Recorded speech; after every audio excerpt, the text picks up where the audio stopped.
Welcome to The Explainer. Today, we're diving into a real head-scratcher, a revolutionary paradox. It's the story of how women who had just started winning new freedoms ended up leading a movement that would, in a shocking twist, take them all away. We're talking about incredible progress, a stunning reversal, and a legacy that's still shaping one of the most important struggles for freedom in the world today. So let's get right to it. This is seriously one of the most compelling puzzles in modern history. We're going back to 1979 in Iran.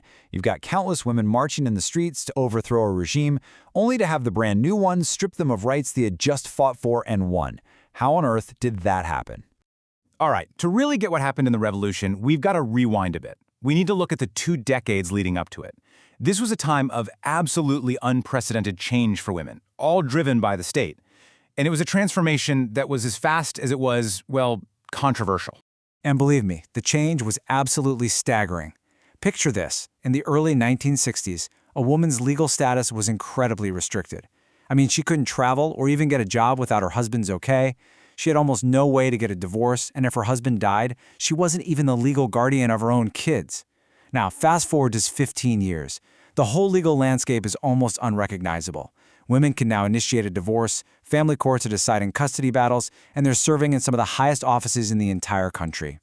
This wasn't just happening by chance. It was being written into law during what the Shah called his White Revolution. In '63, women got the right to vote. Big deal. Then came the family protection laws, which totally shook up the power dynamics inside a marriage. By 1978, a third of all university students were women. On paper, it looked like a total golden age of advancement. But here's the million-dollar question. Why? What was really driving all this change? Well, this wasn't some grassroots feminist movement winning these victories from the ground up. Nope. Scholars have a term for it: state feminism. The Shah, who was an authoritarian ruler, was basically using women's rights as a tool to shore up his own power, look modern and progressive to the West, and, crucially, to weaken his biggest rivals, the religious clerics. And to keep a tight grip on all this, the regime took dozens of independent women's groups and folded them into one single state-controlled organization, the Women's Organization of Iran, or WOI. And who was in charge? The Shah's powerful twin sister, of course. This made sure that any activism was perfectly in line with what the government wanted. So yeah, the progress was real, but it was state-approved and it served the state's own goals. Okay, so this brings us right to the heart of the paradox. If the legal wins were so huge, why on earth would so many women join the protests to tear down the very system that gave them these rights? This is the tricky part. Well, the thing is, the revolution wasn't just one single movement. It was this messy, fractured alliance of all sorts of different groups. You had secular Democrats who just hated the Shah's dictatorship. You had leftists who couldn't stand his cozy relationship with the West. And you had religious conservatives who were terrified that traditional values were disappearing. And mixed into all of this were women from every single one of these camps, all united by one single thing: they wanted the Shah gone. And then you have the movement's leader, Ayatollah Khomeini, who was in exile in Paris. He totally got this coalition. He sent out these messages that were full of vague but incredibly powerful promises of freedom, dignity, and equality. He talked about freeing women from corruption, and a lot of people who were just desperate for a more democratic and fair society, they believed him. But, and this is a huge but, there was always a catch, a crucial detail that, in the heat of the moment, got overlooked. Khomeini always added a little condition. Rights would exist, but within an Islamic framework. As the scholar Hala Esfandiari pointed out, in all the excitement and revolutionary fervor, pretty much nobody stopped to ask the obvious question. Hey, what exactly is that Islamic framework? And this is where it gets really ironic. Maybe the biggest irony of this whole story. The Shah's own government programs, like that Women's Organization of Iran, had accidentally created a whole generation of politically savvy, well-organized women. They'd learned how to mobilize, how to make demands, how to make their voices heard, and they turned around and used those exact skills to help bring his whole regime crashing down. So the Shah falls in February 1979, and that alliance of hope, it shatters almost instantly. One group seizes control, and the reversal, well, it was swift and it was brutal. Just look at how fast things changed. That landmark family protection law, one of the first things to go. The right for women to initiate divorce?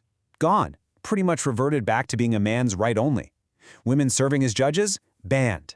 The marriage age was dropped all the way to 13, and a mandatory public dress code, the hijab, was enforced. 20 years of legal progress just dismantled in a matter of months. So how did they do all of this legally? It all came down to a single, powerful little phrase that they slipped into the new Constitution. It said it guaranteed rights for everyone, but with one condition. They had to be in conformity with Islamic criteria. That tiny clause was basically a legal backdoor. It gave the new religious rulers all the authority they needed to define what was Islamic, and, just like that, legally undo all the rights women had previously won. You better believe a lot of women did not take this sitting down. The backlash was immediate. On International Women's Day in 1979, just a few weeks after the revolution's victory, tens of thousands of them poured into the streets of Tehran to protest these new rules. But this time, their protests were met with hostility. The new authorities just dismissed them, calling their concerns a secondary issue or, even worse, a sign of corrupt Western influence. So where does this leave us? What's the big takeaway from this incredible story of progress and loss? Well, it's that the story didn't actually end in 1979. In a lot of ways, a brand new one was just getting started. And here's what's so important to understand. That experience of having rights, and then having them violently ripped away, it was never forgotten. The memory of the freedoms they had, even for a short time, was passed down in family stories, kept alive in old photo albums. It created this powerful, stubborn cultural memory of everything that was lost.